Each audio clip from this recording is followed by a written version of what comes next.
And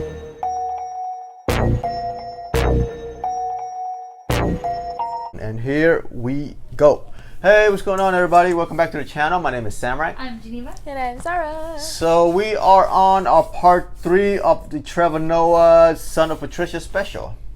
The last one, it was the snake story. Yes. That's right. Snake. Snake. Snake. I think that might be one of my favorites. For sure. First, they came out with what kind of snake? What was the first python. snake? Yeah. A python. Python. Python. Then they went to Mamba. Mamba, And and then they went to next the is the king cobra. King Cobra.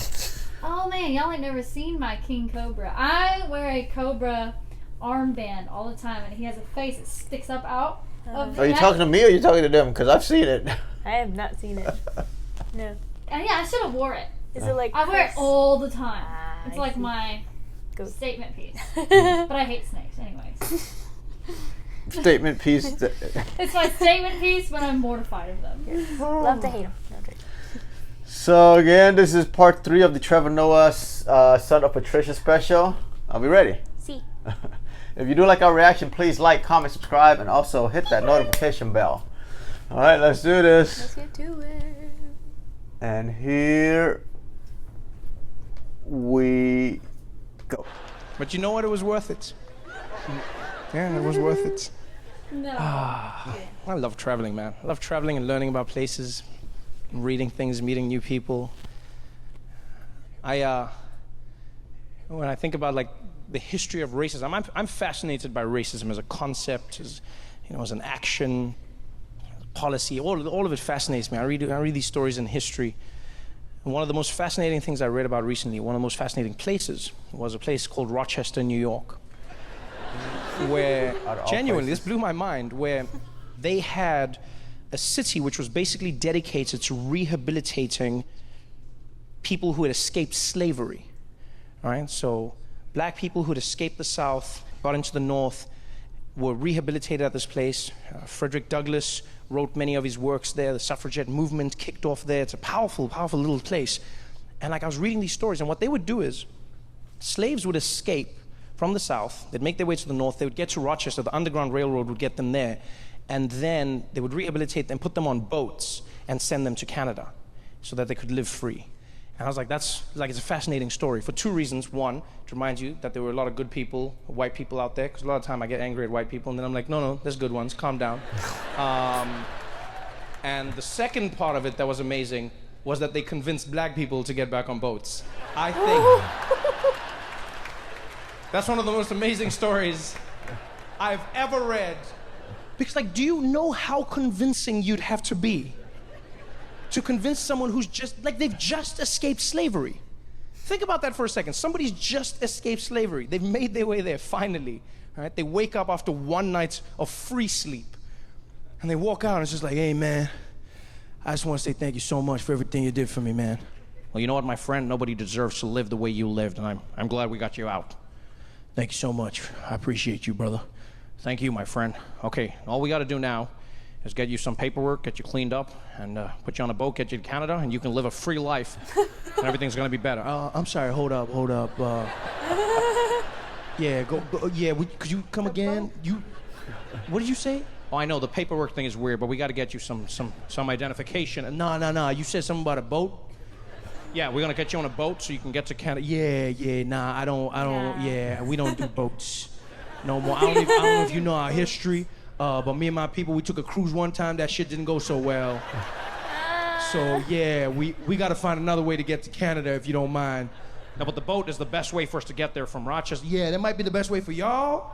Yeah. But we gonna walk. Hell, we can run real good. We can run, but we ain't getting on no boat. My friend, you gotta get on the boat. Man, I ain't gotta do shit. I just got free. Imagine if I get on that boat and on the other side I'm in the same place. What they gonna say to me? Why'd you get on that boat? Because he was real nice. Oh, hell no. I ain't getting on no boat. Well, you gotta get on the boat, though. You're free now. You gotta get over this. Look, man, maybe one day in a few hundred years, one of my descendants named Kanye West will be over this shit, but I ain't over it right now. So I ain't getting on no boat. We gotta get you on the boat, damn it. I'm not getting on no boat. And that was the day the phrase "nigga please" was invented. Oh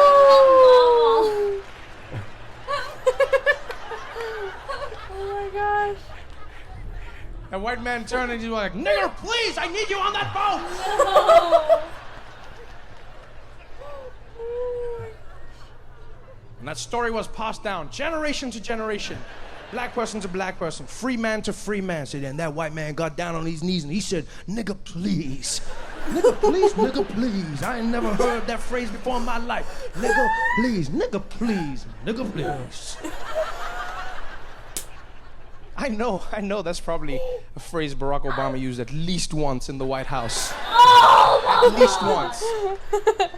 Like, Mr. President, do you think Trump is because of you? Do you think you caused this? Oh, nigga, please. Just one time. One time I know he used it. Oh my god.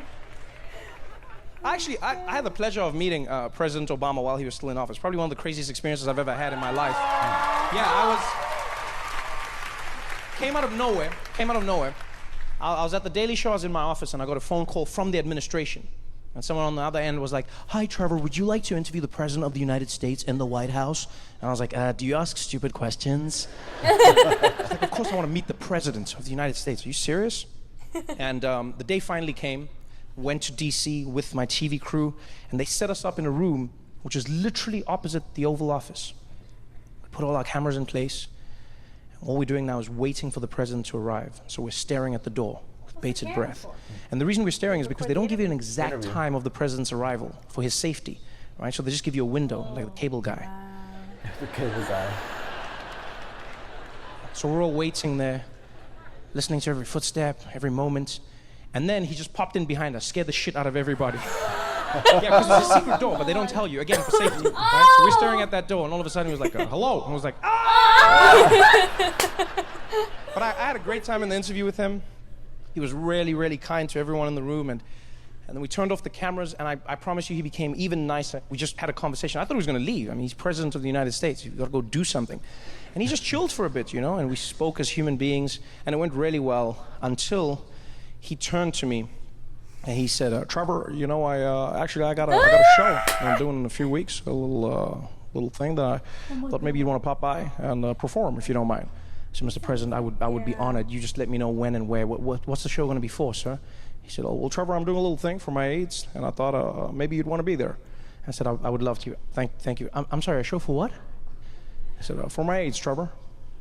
I said, "You have AIDS?"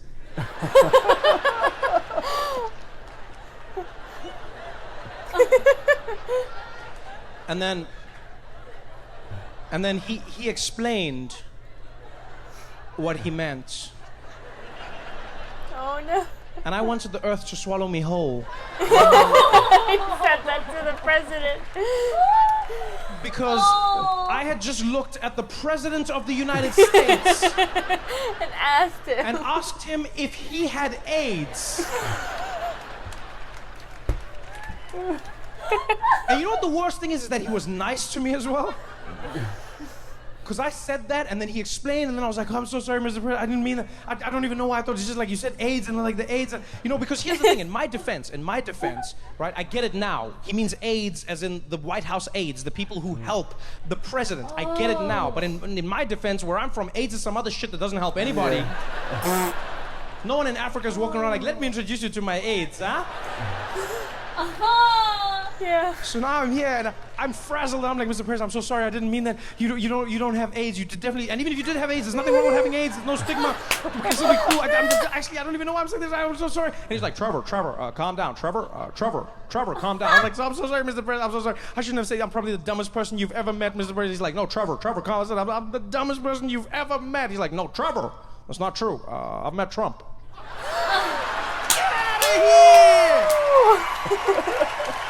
Did he though? So smooth. Oh. Oh my gosh, that was so good. I really like this special. I think it's probably my favorite special so far. Yeah. I like how he just continues the flow Yeah, Yes. one connected to the other. Yeah. Like I love it though. yeah. 10 out of 10. But isn't the first time he did the Barack Obama's voice, right? Dude. So- But he does it well, yeah. But Oh my god. he did it in okay. his other special also, remember? With Yeah. Nelson Mandela and the Yes, conversation with yeah. Barack I Obama. did not know. I did not know what the AIDS thing was. Oh. my- You were thinking what he was thinking. Yeah, I was thinking exactly what he was thinking. Exactly.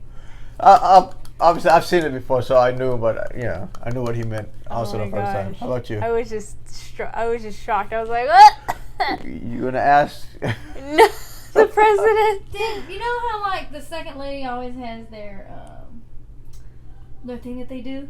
The first lady or second lady? What did I say? You said second lady. Do you mean like the White House dinner? Yeah. What's a second lady? Oh my god. That's the mistress. That side. Oh, that's Bill Clinton. That side Bill bay. Clinton had him. Oh my That side god. bay. I liked it. Yeah, it's Yeah? good. I want to watch Yeah. more. I'm loving it. So that was our part 3 installment of the Trevor Noah, Son of Patricia. I believe there's one that people's been requesting a stand-up bit that he does. It's also in this one. Is it the taco thing? I think it is, Ooh, but I we'll can't find out as when we get there. So if you do like our reaction, please like, comment, subscribe, and also hit the notification bell. And we'll catch you in the next one. Ta-ta for now. Bye. Cheers.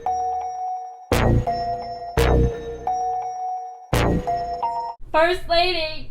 Second Oh lady. my god. I just said second lady. We're good. Let him roast me on that one. Yeah.